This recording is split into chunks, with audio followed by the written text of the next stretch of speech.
Nice to meet you. I'm trying to understand a little bit textile industries.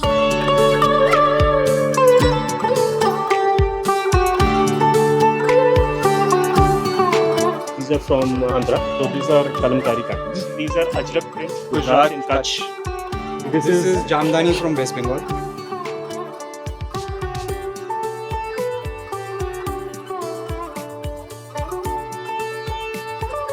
So every state has something going on. So every 100 kilometers there is something. Different. Different. You got into this business yourself or your My father. Your father. HPC So you is learned. my father. So you learned from him, and he was the first person. He in. was the first person. And what, he But was you also know, doing the we, same? We First are person in undivided India. Technically the 11th generation doing this. doing this.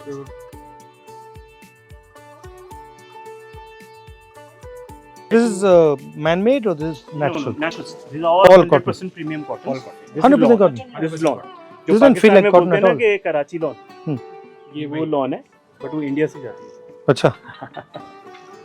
Because India produces the India produces the largest finest, amount of cotton in the world. And apparel textiles is something that India has always been strong at. Romans used to buy muslin from India and boast about it, right? जो chintz है, जो आज इसको आप देख रहे हो, this is chintz print. This was taken to France, named chintz. Actually, India का था.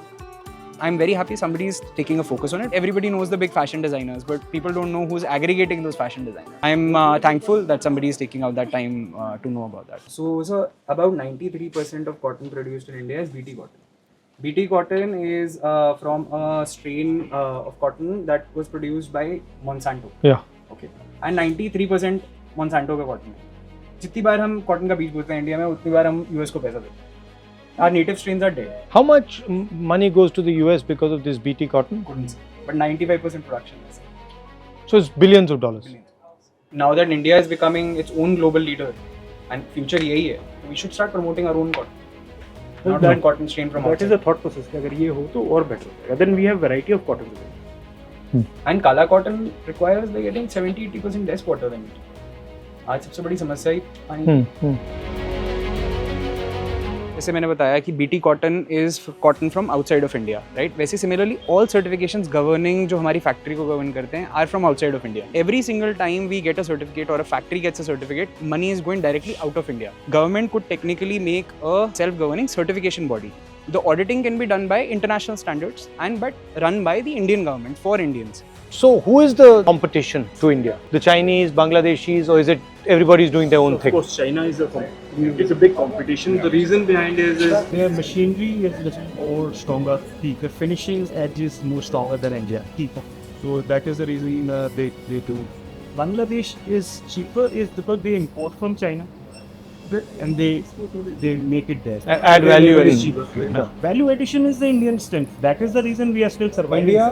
India till now has the best quality textiles by far than any other country. The only thing कि China was competitive edges too because they're technically more adept.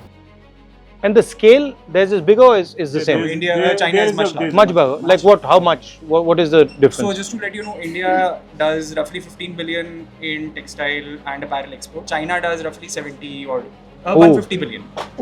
10 times. So to India में one of the issues is that the supply chain is very scattered. China में it is all vertical.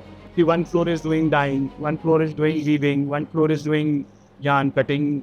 Right. And here, if you want to do dyeing, you got to go somewhere else. Because इतना बड़ा infrastructure है नहीं. So you're talking about like a big textile zone. Zones should be the proper zones जहाँ पर सारी चीजें मौजूद, not just one. Due to हमारी लैंड भी जो बहुत महंगी होने की वजह से हमारे जो इंफ्रास्ट्रक्चर्स हैं वो प्रॉपरली बड़े डेवलप नहीं हो पाते हैं बिकॉज उसकी कॉस्ट फैक्टर्स लैंड की वजह से ही जो है फंडिंग बहुत ज़्यादा टाइट हो जाती है. सो अगर हम इंफ्रास्ट्रक्चर प्रोवाइड करा पाएँ प्रॉपर जो हो रहे हैं लेकिन उसमें इंफ्रास्ट्रक्चर में वर्टिकल सेटअप्स की ज़रूरत है. वर्टिकल सेटअप्स की ज़रूरत है कि उसी जोन में right from fibre to product अगर बने तो हमारे कॉस्ट फैक्टर्स पे भी फ़र्क आ सकता है. How many people are working in this in hours in India?